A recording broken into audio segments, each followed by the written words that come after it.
Team Fortress 2 is not short of unbalanced, broken, or even overpowered weapons or mechanics. Random crits, hidden weapon stats, the Vaccinator being unstoppable, and so on. On the contrary, TF2 also has tons of useless weapons. Bone Saw, Syringe Gun, the Bat, the Third Degree, and so on. They are pretty useless compared to their alternatives. However, this doesn't really apply to the Scottish Demolition Man, and I will tell you why right now. Demo Man is the only class that has no weapon bans in both 6v6 and Highlander. This is because he has no overpowered or unbalanced weapons that alter his role in the team. Even with the Iron Bomber's huge hitbox and the lock and load's projectile speed, Demo is still relatively weak in 1v1 and close quarters combat because the pipes are just too unreliable, and they still do self-damage. We just can't take it anymore, man. We just can't take it. I was like typing myself there as well. When you're so good with pipes, you can't even dodge your own pipes, man. The pain of the good Demo main.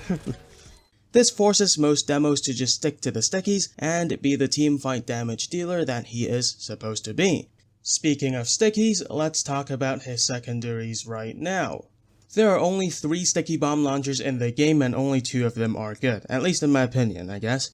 The Scottish resistance is way too slow and hard to use. Most configs out there even disable outlines, which does tank your FPS. So like 70% of TF2 players can't even use this thing properly. So let's just put this thing back in the MVM only box. The remaining 2 weapons both have their respective pros and cons. The Quickie Bomb Launcher can deal damage quicker and sticky snipe more effectively, but it lacks the clip size needed to sustain pressure on your enemies. The stock launcher can deal massive and sustained damage, but the stickies must be fired early or else they can't really catch up with your enemy's movement. Therefore, there really is no all-rounder sticky bomb launcher that outshines all of its alternatives, and in my opinion, that is pretty cool and balanced. Okay, that's interesting. Okay, that's nice, yeah man.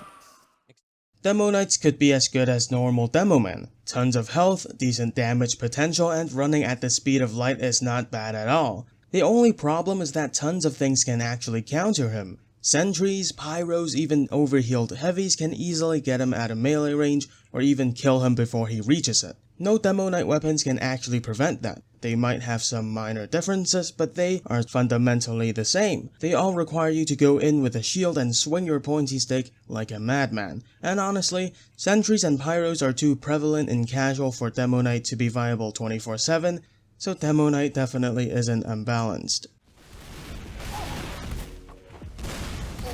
He's like going for me now, right? Oh, shit, man, that's so close. Demo really doesn't have weapons that are way too effective, but there are some underpowered ones. The Sticky Jumper, Ullapool Caber, and the Base Jumper are great examples of that. They can sometimes be used to achieve great things, but they are not consistently good.